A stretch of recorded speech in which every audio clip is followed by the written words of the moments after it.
L'esclave qui n'est pas capable d'organiser sa propre rébellion ne mérite aucune compassion, aucune sympathie. Il est responsable de son malheur.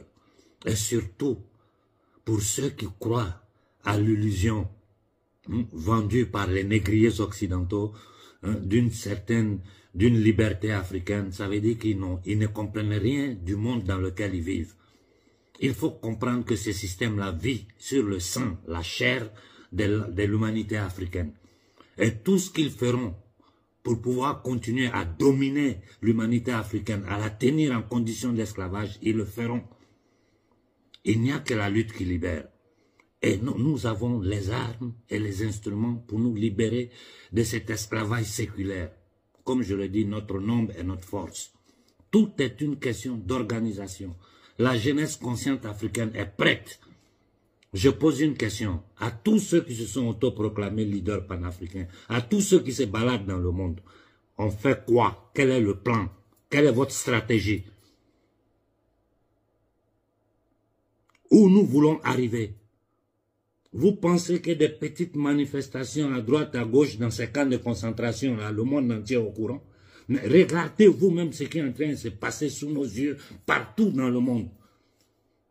Dans le silence total des Nations Unies, de la Cour pénale internationale, de toutes les organisations des droits humains, personne n'ouvre la bouche. Le pouvoir anglo-saxon et ses États satellites sont en train de foutre toute l'humanité dans un chaos total. Ils sont en train de semer la mort et la terreur partout. Partout où ils sont partis, ils ont semé la mort et la terreur. Détruisant les pays, laissant les pays dans le chaos, et ils changent. Mais regardez aujourd'hui l'Afghanistan, ils ont passé 20 ans à combattre ce qu'ils appellent les talibans. Après eux-mêmes, ils les ont pris, ils les ont mis au pouvoir et puis ils sont partis. Regardez ce qu'ils ont fait de l'Irak. Regardez ce qu'ils ont fait de l'Irak. Regardez ce qu'ils ont fait de la Syrie qui est encore aujourd'hui sous bombardement. Je ne parle pas de chez nous en Afrique parce que pour nous Africains, ils n'ont eu aucune compassion. Quand ils ont décidé dans les accords de Bretton Woods d'imposer le franc CFA aux Africains, aux peuples africains, d'imposer les accords coloniaux qui nous maintiennent dans cette misère, dans cette pauvreté, ils n'ont pas pensé que nous sommes des êtres humains comme eux. D'ailleurs, ils n'ont même pas pitié de leur propre population. À voir ce que la société civile occidentale est en train de subir des mains de ces gangsters internationaux, de ces satanistes, de ces usuriers, de ces criminels. Des États comme les États-Unis d'Amérique qui est totalement sous leur contrôle, que le peuple lobotomisé américain, parce que le peuple américain est un peuple lobotomisé, rempli d'hamburgers et de Coca-Cola, qui ne se rendent même pas compte de ce qui se passe dans le monde. Ils sont enfermés dans leurs États, bombardés par la manipulation médiatique, par le pouvoir qui détient tout. Mais c'est pas possible. C'est pas possible. Dites-moi pour quelle raison l'Amérique doit avoir une base militaire en Afrique, si un territoire africain. Dites-moi quelle est la raison. Vous n'allez pas me parler de terrorisme, vu que ce sont eux qui créent le terrorisme. Tout le monde le sait.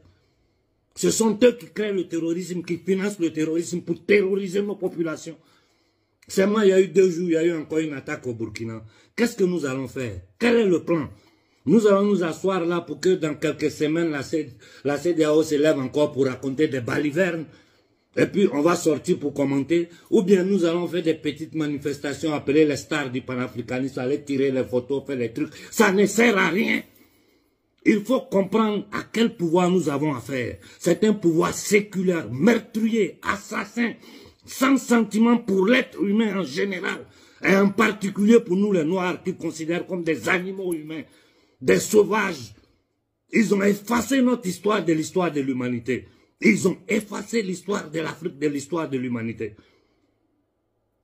Tout ça pour nous maintenir sous leur domination. Tu vois des Africains qui se disent panafricains, ils réfléchissent de la même façon que les Occidentaux. Comment vous voulez prendre un système occidental et le transporter chez nous en Afrique quand ce sont 2 types de sociétés totalement différentes? Mais je ne veux pas rentrer dans ce débat, sur ce côté du débat. Je veux rester sur les faits. Je vais rester sur les faits. Et je dis clairement au gouvernement du Niger, si vous n'êtes pas capable, dégagez, parce que sinon vous allez partir avec la honte. Même si les Nigériens se taisent, nous on ne va pas se taire. Tout ce que vous allez faire, qui rend à l'encontre, contre les intérêts du peuple du Niger, nous allons nous lever pour parler. Je n'avais pas l'intention de parler aujourd'hui. J'attendais la fin de semaine parce que je veux vérifier certaines informations. Mais je suis assis là, moi seul, j'ai réfléchi. J'ai dit, mais c'est pas possible. Quel est le plan? Tout ce beau monde qui se balade, qui se dit panafricain, qu'est-ce qu'ils vous disent de concret? Zéro. Il n'y a rien de concret. C'est du blablabla et des slogans. Moi, je dis à la jeunesse africaine, aux jeunes leaders panafricains, d'ailleurs, tout jeune africain doit être un leader de son propre destin, leader de son futur. Vous devez prendre vos responsabilités. Vous devez prendre vos responsabilités. Vous avez la chance d'avoir des grands frères comme nous. Des chances que nous autres, on n'a pas eu. On a eu Sankara, c'est vrai. Mais il a duré combien de temps? Tous nos dévanciers, à l'aube des indépendances, ont été tous assassinés par ce même pouvoir. Et quand je vois le bordel qu'ils sont en train de tenter de foutre au Congo, dans le silence total de toute l'Afrique, j'ai dit, mais c'est pas possible. C'est pas possible. C'est pas possible. Regardez le bordel qu'il y a au Tchad. Ces descendants d'esclaves, de vendeurs d'êtres humains. Talon du Bénin. Talon, sa famille, c'est une famille d'esclavagistes. Ils vendaient nos frères. La famille des Talons, là. Ils vendaient les Noirs aux Occidentaux.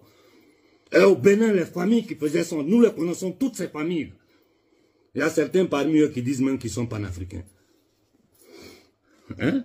Des familles d'esclavagistes, des Noirs qui vendaient des Noirs. C'est ça qui est Talon.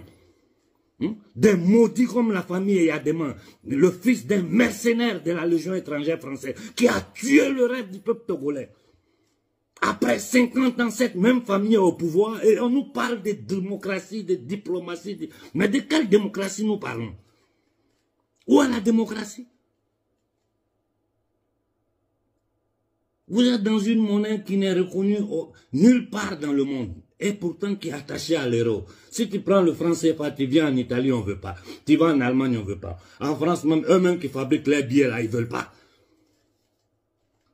Ça, là, c'est la chaîne au cou. C'est pour maintenir notre peuple en esclavage. C'est l'élite satanique rothschildienne qui gouverne la France, là. Ce sont eux qui tiennent le peuple noir en esclavage.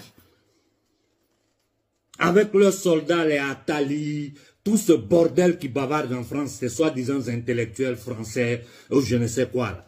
Vous avez vu quelqu'un parmi eux oser toucher ce problème-là? Non, parce qu'ils ont besoin de notre sang pour vivre. Ils ont besoin de notre chair pour manger. J'ai dit, donnez-moi une seule raison pour laquelle un État négrier comme l'Amérique, jusqu'à avant-hier, les Noirs n'avaient pas les droits civiques, a le droit de venir installer une base militaire en Afrique. Dites-moi pour quelle raison. Vous ne pouvez pas dire que c'est le terrorisme. Parce que le terrorisme, ça y est que le crée, tout le monde le sait. C'est une occupation militaire pour venir piller nos richesses. Et j'ai dit au gouvernement du Niger, ou bien vous allez vous mettre au travail, ou bien nous allons vous dégager. Moi, je ne tire pas photo à les gens. Je ne tire pas photo à les gens. Je ne me balade pas pour faire du show. J'ai dit les choses claires comme elles sont. Ou bien vous vous mettez au travail pour le peuple du Niger, ou bien vous allez être surpris. Au Mali, on a fait coup d'état dans coup d'état. Au Niger, on peut faire la même chose. Hein. Et j'ai dit à vous, peuple du Niger, vous devez comprendre que ces gens-là sont en train de faire le jeu des trois cartes. Il faut que vous soyez clair comme le Mali est clair. Il faut que vous soyez clair comme le Burkina est clair. Les bases américaines ne doivent pas rester sur le sol africain. Mais comment? On chasse les Français, on laisse les Américains, on a fait quoi? On a fait quoi? On n'a rien fait. Si l'OTAN en Afrique, ça dit que la France est là-bas, ils font quoi en Afrique? Quand ils nous pillent, nous savons tous qu'ils nous pillent. Ils volent nos matières richesses. Ils créent des groupes armés pour semer la terreur sur notre continent. Ils envoyaient tous, ils ont rassemblé tous leurs djihadistes du monde pour aller semer la terreur dans le Sahel. Aujourd'hui, là, les groupes armés, sous le contrôle du criminel agent de la CIA, le génocidaire Kagame, en train de terroriser toute la région des Grands Lacs. Des indignes, des noirs indignes. Moi, souvent, je vous regarde et puis j'ai honte d'être noir. Parce que être aussi indigne comme nous, mais qui comme nous ont eu la chance de voyager dans le monde, quand ils regardent l'Afrique de l'extérieur, tu dis, mais c'est pas possible. Je peux pas accepter que mon peuple soit dans ces conditions pendant que nous sommes les plus riches de la Terre. Nous sommes les plus riches de cette planète-là. Et c'est nous qui sommes les plus misérables. Et les gens continuent à vous tenir des discours mielleux, démocratie. Mais arrêtez de vous foutre de la gueule des gens. Nous ne sommes pas dans un dans un combat de processus démocratique. Nous sommes dans un combat de libération. Et Sankara l'a bien dit, un esclave qui n'est pas capable de prendre ses responsabilités pour se révolter contre la condition d'esclave dans laquelle ces négriers occidentaux nous ont mis là. Ils ne méritent aucune compassion. Ce qui va nous arriver demain sera notre responsabilité. Moi, les informations que j'ai eues, je vous jure que je suis rentré depuis dimanche. Je dors mal. Parce qu'ils vont finir par nous avoir. Les gens sont dans du n'importe quoi. Dans du n'importe quoi. Tu les vois parler de reçus ici. Nous, là, on doit s'élever. L'Afrique doit s'élever. Et vous, les jeunes panafricains, les jeunes Africains conscients que je vous vois autour de moi, ça me donne une bombe au cœur. Mais il est temps que vous preniez vraiment les choses en main. Je parle des jeunes leaders des mouvements en Afrique. Prenez les choses en main. Ne regardez plus ces stars que le système a créées comme stars panafricains. Ils vous font perdre du temps. Ils ne vous diront jamais la vérité. Ils vont faire que lancer des slogans, prendre des photos, prendre des enveloppes et aller vivre. C'est tout. Ils ne feront rien. Moi, je vous dis, il faut qu'au Mali, au Burkina et au Niger, il y ait une coordination pour que nous puissions nous lever tous ensemble. Une manifestation gigantesque où nous allons mettre sur la table tous les problèmes, tout le fléau qui fait souffrir le peuple noir en Afrique. Les occupations militaires doivent finir sans condition. Aucun occidental a le droit d'installer une base militaire sur notre territoire. Pour venir faire quoi? Pour dire qu'ils vont venir former. Ça fait 100 ans que vous êtes là-bas, vous n'avez formé personne. Pour le terrorisme, c'est faux parce que c'est vous qui créez le terrorisme, tout le monde le sait. Il est temps que nous nous levons, que nous prenions notre destin en main. Moi, je mets toute ma foi, toute ma confiance dans la jeunesse consciente panafricaine qui est en train de travailler. Je suis ce que vous faites dans les groupes, je vous dis bravo. Continuez, il faut continuer à tisser les relations. Il faut continuer à tisser les relations entre nous et nous préparer pour une grande sortie. Pour ce qui regarde la Guinée, j'ai eu quelques informations, j'attends confirmation avant de dire quoi que ce soit. Je ne peux pas vous dire les choses si je ne suis pas sûr. Mais les informations qui m'arrivent ne sont pas très bonnes. En entendant que j'ai le cadre complet de la situation, de ce qui s'est passé, pourquoi ça s'est passé, je préfère ne rien dire là-dessus. À ce minable du Gabon là, tu es une honte, tu fais pitié, tu es un minable, un batracien, un minable, un vaurien, tu es nul, tu es zéro. Je dis la même chose à Nasra, au petit débit. Je ne parle même pas des dinosaures comme Ouattara, qui sont des entités démoniaques, qui attendent seulement leur jour pour aller en enfer. Des batraciens comme Macky Sall, avec tout ce qu'il a fait au Sénégal.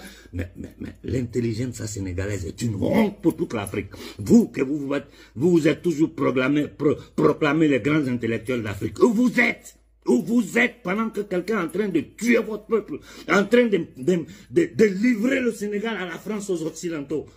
Où vous êtes? Merde. Jeunesse africaine, c'est votre destin qui est en jeu. Nous, on sera à vos côtés. On va combattre à vos côtés jusqu'au dernier Africain. Parce que ce que nous avons subi depuis 600 ans, ça ne peut plus continuer. Ça là, ça va finir maintenant. Bonne nuit à tout le monde.